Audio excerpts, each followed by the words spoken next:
जय श्री राधे। आज मैं आप सब लोगों को लेकर आया हूँ मथुरा में, और साल में एक बार आंवला नवमी है, जिसको हम सब लोग अक्षय नवमी कहते हैं। कार्तिक शुक्ल नवमी के उत्सव पर साल में एक बार संपूर्ण मथुरा की परिक्रमा लगती है। तो आप सब लोगों ने गोवर्धन मथुरा की तो गोवर्धन और वृंदावन की तो खूब परिक्रमा की होगी, लेकिन आज आप हमारे साथ करेंगे मथुरा की परिक्रमा अक्षय नवमी के पावन पर्व पर।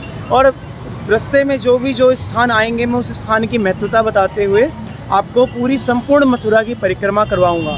तो सभी लोग अंत तक जुड़े रहिएगा, जिससे आज आपको मथुरा परिक्रमा भी देखने का अवसर मिल सके। तो आइए चलते हैं। और हमारी ये जो परिक्रमा स्टार्ट हो रही है, गायत्री तपोभूमि से हम स्टार्ट कर रहे हैं, क्योंकि गायत्री तपोभूमि से परिक्रमा मार्ग होता हुआ आता है।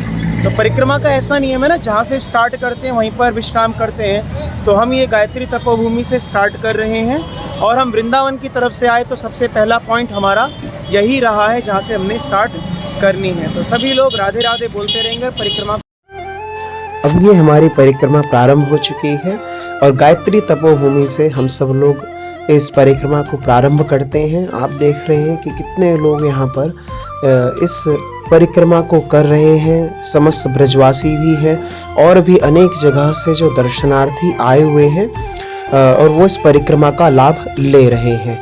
तो इस परिक्रमा को हमने प्रारंभ किया है। और परिक्रमा जो मथुरा की है, उसके बारे में वाराह पुराण में लिखा है कि मथुरा समस्त धर्म विहीन तथा दुरात्मा व्यक्ति का भी नरक जनित दुख दूर करने वाली तथा पापहारी है। इसका मतलब कोई व्यक्ति ऐसा हो जो अच्छे कामना करता हो, धर्म से विहीन हो, अगर वो भी मथुरा में आकर निवास करने लग जाए, रहने लग जाए, तो उसके भी सारे पाप खत्म हो जाते हैं। क्योंकि जो मथुरा में स्थित हो, वहां के तीर्थों की उपासना करता है, वनों का दर्शन करता है, मथुरा की परिक्रमा करता है, वो कभी भी नरक का भोग नहीं करता, और वह सदैव स्वर्ग का अधिकारी होता है। तो जो लोग यहाँ पर आके बस जाते हैं, वो किसी प्रकार का विशेष धर्म ना भी करें, कुछ ही जो वस्तु है उनका पालन करते रहे, तो उनका भी जीवन सुखमय हो सकता है, और वो केवल मथुरा जी में रहने मात्र से ही वो स्वर्ग के अधिकारी हो सकते हैं। तो अभी हम यमुना जी थोड़ी सी यहाँ से दूर रहे, यमुना जी के लगभग किनारे किनारे ही चल रहे हैं, और आगे आपको यमुना जी के सुंदर दर्शन भी होंगे। तो आप दर्शन कर रहे हैं, और अब हम आगे चल रहे हैं। यहाँ पर आएंगे श्री गोकर्णेश्वर महादेव का मंदिर है। इसकी भी बहुत सी विशेषता पुराणों में लिखी गई है, और वाराह पुराण में इसका विशेष रूप से श्री गोकर्ण महादेव के बारे में बताया गया है कि यहाँ का कोई व्यक्ति अगर आके दर्शन करता है, तो भोले बाबा के द्वारा उसके समस्त पापों का हरण कर लिया जाता है।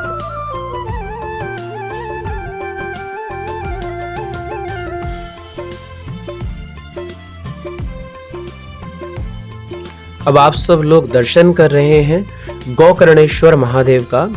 आप सब लोग दर्शन करें किस प्रकार गौ माता के जैसे कान होते हैं, उसी प्रकार से यहाँ बाबा भोलेनाथ के भी कान हैं, क्योंकि इनको स्थापित करने वाले श्री गोकर्ण नाम जी के ही एक ऋषि हुए। एक गोकर्ण जिनका तो भागवत में चरित्र मिलता है, एक वो अलग है, लेकिन वाराह पुराण में जिनका चरित्र आता है वह गोकर्ण जी अलग है। तो आइए अब परिक्रमा में आगे बढ़ते हुए हम पुनः आ चुके हैं, और ये मथुरा का एक स्थान है मोक्षधाम, जहाँ पर कोई भी व्यक्ति अगर सदगति को प्राप्त होता है, क्योंकि मैंने पूर्व में ही महात्म्य आपको बताया भी कि जो भी व्यक्ति मनुष्य मथुरा में आ जाता है, तो उसकी सदगति होने में किसी प्रकार का कोई संशय नहीं है। तो ये मोक्ष धाम है यहाँ का। अब आगे परिक्रमा में हम सब लोग और आगे बढ़ते हैं, और सुंदर मथुरा की महिमा भैया कहते हैं यदि मनुष्य मथुरा का नाम ले ले और उसे भगवान नाम उच्चारण का फल मिलता है। यानी कि अगर हम भगवान का नाम भी नहीं ले पा रहे हैं, लेकिन अगर हम केवल मथुरा मथुरा मथुरा इस प्रकार का भी उस स्थान का भी नाम ले, तो जिस प्रकार भगवान के नाम का जप करने का फल प्राप्त होता है, उसी प्रकार हमें मथुरा जी कहने से भगवान के नाम का फल ही प्राप्त हो जाएगा। इसलिए चाहे भगवान का नाम ना ले पाए कोई बात नहीं, लेकिन हम सब लोग अगर मथुरा मथुरा भी कहेंगे तो हमें उसका पुण्य अवश्य मिलेगा। आइए अब परिक्रमा में और आगे चलते हैं, दर्शन करते हैं। यमुना जी के लगभग किनारे पर ही हम सब लोग आ चुके हैं, और आप भी दर्शन कीजिए। कितनी संख्या में यहाँ पर सभी लोग मथुरा की सुंदर परिक्रमा को लगा रहे हैं।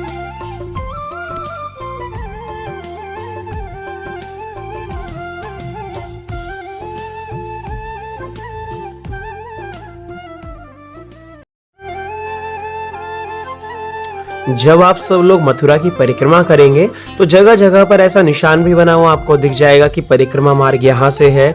और सब लोग परिक्रमा करते हुए आपको उस तिथि, विशेष तिथि जो मैंने आपको बताई कि अक्षय नवमी की तिथि यानी कार्तिक शुक्ल नवमी की तिथि पर, तो विशेष वहां पर लाखों की संख्या में सब लोग यहाँ पर परिक्रमा करते हैं। आप अलग से भी किसी दिनों में जाओ तो भी ये दर्शन हो सकते हैं। अब हम चल रहे हैं कंस के टीले की तरफ। यहाँ पे कहते हैं कंस का किला हुआ करता था जो पूर्व का, तो उसी पूर्व जो किला था उसी के पास हम लोग चल रहे हैं। और सुंदर यहीं पर किले में पूर्व प्रवेश करने से पूर्व चिंताहरण महादेव का हम सब लोग दर्शन कर रहे हैं। और अब चलते हैं कंस के उस किले के ऊपर जो कंस टीला के नाम से प्रसिद्ध है। यहाँ पर भी सब लोग जाते हैं। भैया देखिए चढ़ाई आप सब लोगों को दिख रही होगी और बगल से यमुना जी प्रवाहित भी हो रही हैं। और ऊपर जो टीला है, कंस का किला है, वहां से भी आपको दर्शन मिलेंगे। और उस तरफ जाने से पूर्व आप सब लोग दर्शन करेंगे कि सीधे हाथ की तरफ में ही आपको श्री भैरव बाबा का भी दर्शन हो रहा है। तो यहाँ पर एक भैरव बाबा का भी सुंदर सा मंदिर विराजमान है। आइए अब कंस के किले पर हम सब लोग जाते हैं।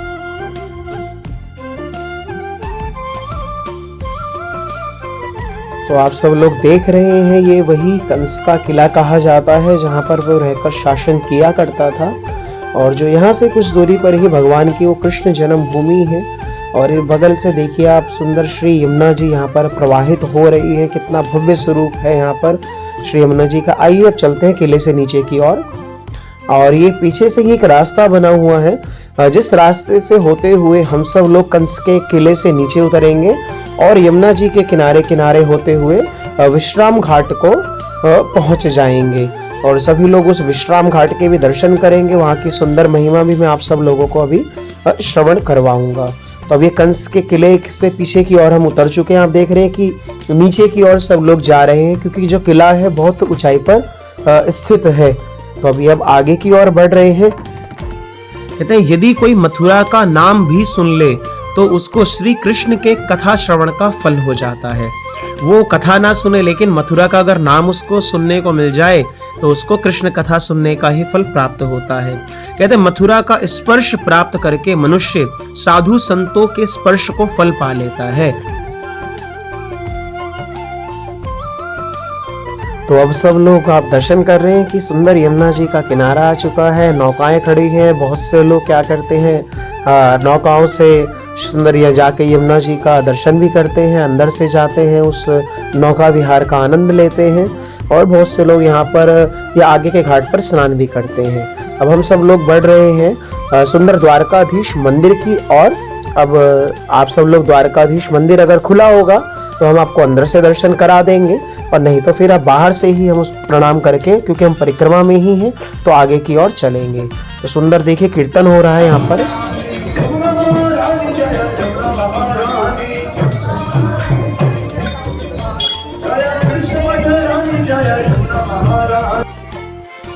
अभी हम आ गए हैं। ये यहाँ से द्वारकाधीश का जो मंदिर है प्रारंभ है। ये संपूर्ण जो आपको दीवार दिखाई दे रही है संपूर्ण द्वारकाधीश जी का मंदिर ही है जो मथुरा में विराजमान है। और हाँ, इस समय मंदिर अभी बंद है, लेकिन जब भी इसके समय के अनुसार ये खुलता रहता है। तो आप सब लोग कभी भी जाएं तो यहाँ के सुंदर दर्शन अवश्य करें। राजाधिराज श्री द्वारकाधीश मंदिर विराजमान है और श्री द्वारकाधीश की जय। अब हम आगे की ओर बढ़ते हैं। हम पहुंचेंगे कहाँ पर? सुंदर विश्राम घाट पर, जिस विश्राम घाट की बहुत ही सुंदर महिमा का वर्णन हम सब लोगों ने कई बार सुना भी होगा। तो अब ये विश्राम घाट की ओर हम जा रहे हैं और किनारे पर ही श्री हनुमान जी का एक सुंदर विग्रह विराजमान है। और अब ये हम सब लोग विश्राम घाट की ओर मुड़ेंगे और यहाँ पर सुंदर मैं आपको यमुना जी और यमराज के मंदिर के भी दर्शन कराऊंगा। तो ये अब आ गए हैं हम सब लोग यमुना और यमराज जी का मंदिर, जो पूरे भारतवर्ष में केवल एक ही ऐसा मंदिर है जहाँ पर यमराज जी अपनी बहन यमुना जी के साथ विराजमान है। और इसकी इतनी महत्वता है, अगर कोई आकर यहाँ पर भाई दूज के दिन स्नान करके विश्राम घाट पर और यमुना और यमराज जी के दर्शन करता है तो उस व्यक्ति को कभी भी यम के द्वार नहीं जाना पड़ता। ऐसा आशीर्वाद यमराज ने अपनी बहन यमुना जी को दिया था। जो भी भाई दूज के दिन आकर यहाँ पर स्नान करेगा यमुना जी में तो उसे कभी भी यम का दंड सताएगा नहीं। तो आप सब लोग भी कभी हो तो भैया आकर भाई दूज पे स्नान अवश्य करिएगा। और अब ये हम आ गए हैं विश्राम घाट पर एकदम, और सुंदर विश्राम घाट के सभी लोग दर्शन कीजिए।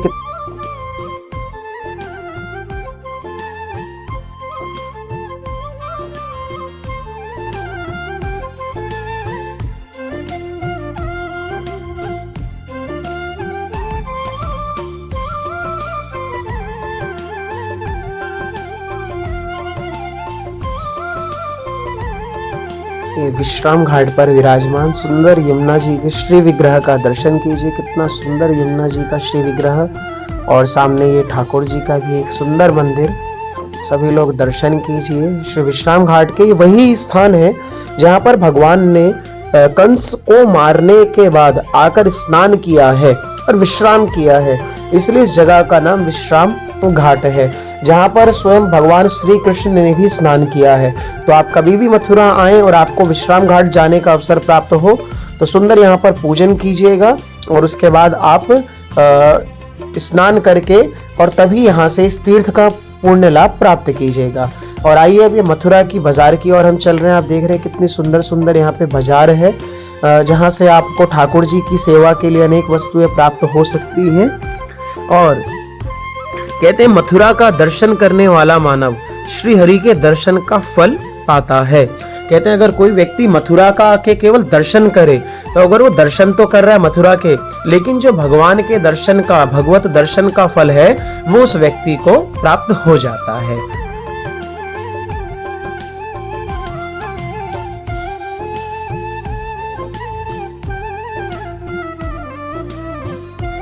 की परिक्रमा करते हैं उस समय प्रदक्षिणा काल में उसके जितने कदम भूमि पर पड़ते हैं, मतलब जो व्यक्ति परिक्रमा कर रहा है उसके जितने भी कदम भूमि पर पड़ते हैं, कहते हैं उसके कुल में उतने पूर्वज शाश्वत सूर्य लोक में स्थान प्राप्त कर लेते हैं, जितने भी कदम वो व्यक्ति रखता है। कहते हैं कि किसी व्यक्ति ने कोई चोर हो, व्रत भंग किया हो, या उसके ऊपर किसी भी प्रकार का पाप लगा हो, तो अगर वह मथुरा की परिक्रमा करता है तो वह सारे पापों से मुक्त हो जाता है। कहते हैं मथुरा क्रमणम कृत्वा विपाप मानो भवन्ति ते, वो व्यक्ति सारे पापों से मुक्त हो जाता है। आइए परिक्रमा मार्ग से हम आगे की ओर बढ़ते हैं, और आगे आप सब लोगों को चलकर मैं दर्शन कराऊंगा सुंदर ध्रुव टीला के, जहां पर हमारे श्री ध्रुव जी महाराज ने तपस्या की थी, और तपस्या करके जो ध्रुव लोक है, जो भगवान का शाश्वत लोक है, उसको प्राप्त किया था।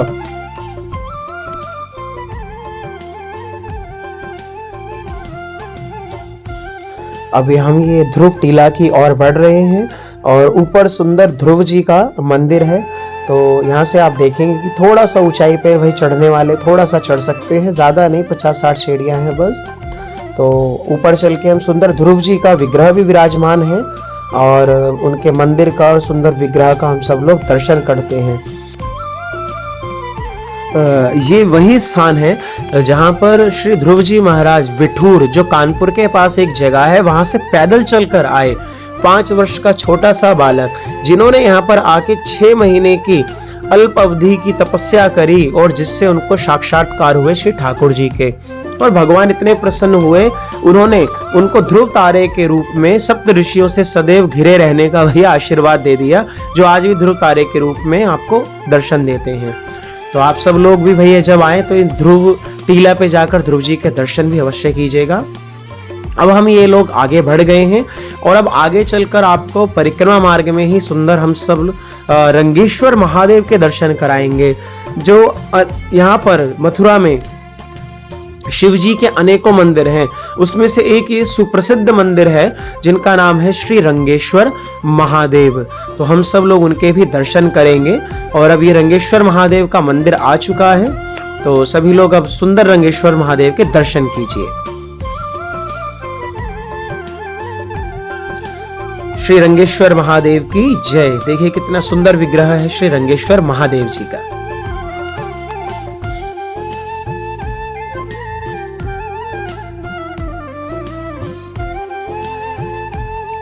सप्तपुरियों में मथुरापुरी धन्य है, क्योंकि इस मथुरा में कहा जाता है 4 प्रकार से मुक्ति मिल जाती है।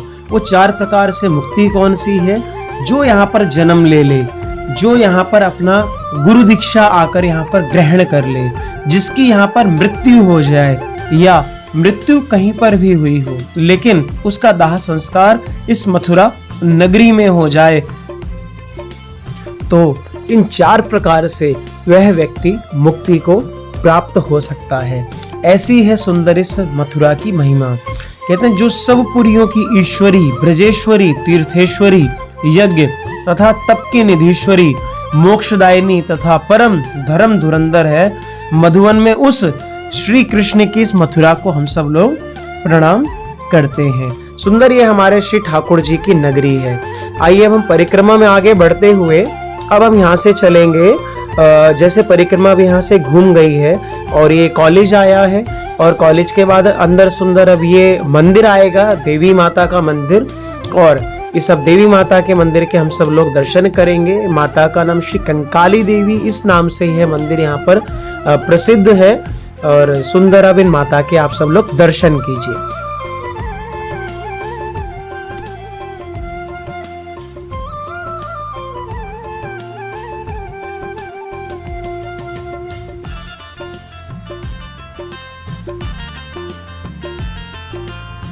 अब हम यहाँ से आगे की ओर चलते हैं। सुंदर अब आपको यहाँ पर और भी सुंदर मंदिरों के दर्शन कराते हुए, और श्री ठाकुर जी की जन्मभूमि के भी अभी आपको दर्शन होंगे। और सुंदर अब ये हम आ गए हैं भूतेश्वर महादेव मंदिर की ओर। जिस प्रकार आप सब लोगों ने दर्शन किया है कि हमारे वृंदावन में गोपेश्वर महादेव सबकी हाजिरी लिया करते हैं, उसी प्रकार से भैया जो भी व्यक्ति मथुरा में जाता है और मथुरा में जाने के बाद अगर वो भूतेश्वर के दर्शन नहीं करता तो उसकी हाजिरी नहीं लगती। भूतेश्वर महादेव की जय। तो सुंदर भूतेश्वर महादेव के आप सब लोग दर्शन कीजिए। इसलिए कभी भी मथुरा में जाना हो तो मथुरा में जाने के बाद भूतेश्वर के दर्शन अवश्य कीजिएगा। अब ये भूतेश्वर दर्शन करके हम सब लोग पुनः अपने मार्ग में वापस आ गए हैं, और अभी है जो रास्ता है भगवान श्री कृष्ण की जन्मभूमि की तरफ जा रहा है, लेकिन सीधा ना जाके परिक्रमा मार्ग अंदर की तरफ से होकर जाएगा। ये जगन्नाथ क्षेत्र कहते हैं, भूतेश्वर का ये रेलवे स्टेशन है। ये मथुरा जन्मभूमि के पीछे पोतरा कुंड है। कितना सुंदर इस कुंड का आप सब लोग दर्शन करें। और ये जो है आप सब लोग दर्शन कर रहे हैं मथुरा जन्मभूमि का प्रवेश द्वार है, तो इसके भी दर्शन कीजिए। मंदिर के अंदर तो कैमरा ले जाना अलाउड नहीं है, लेकिन आपको ये जो क्षेत्र दिख रहा है पीछे मंदिर, ये सब भगवान कृष्ण की जन्मभूमि का ही वह जो मंदिर है जहाँ पे सब लोग दर्शन करते हैं, यह वह स्थान है। और ये मंदिर के पीछे ही की जगह है जिसको हम सब लोग कहते हैं मल्लपुरा। वहां पर इसका नाम क्या है? मल्लपुरा। अब यहाँ से हमारी परिक्रमा आगे की ओर बढ़ रही है। कहते हैं कि जो बहुत वैभव की इच्छा करने वाले लोग नियम पूर्वक रहकर इस मथुरा मंडल में अगर वो रहता है तो कहते हैं वो हर प्रकार से वह प्रत्येक जन्म में सुखदाई होता है। और आगे अब हम सब लोग आ गए हैं सुंदर ये महाविद्या मंदिर।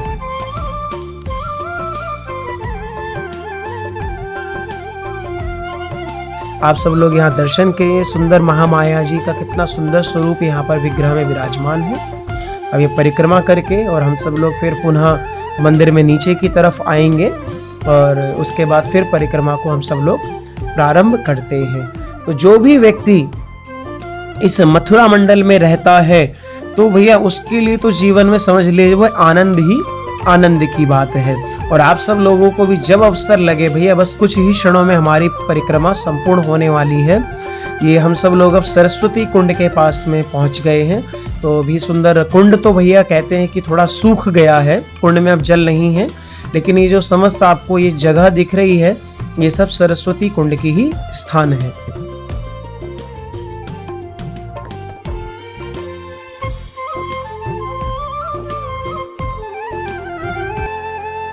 सरस्वती कुंड आप देखिए ये कैसा है, लेकिन सूख गया है। कुंड का स्थान तो ये है आज भी बना हुआ है।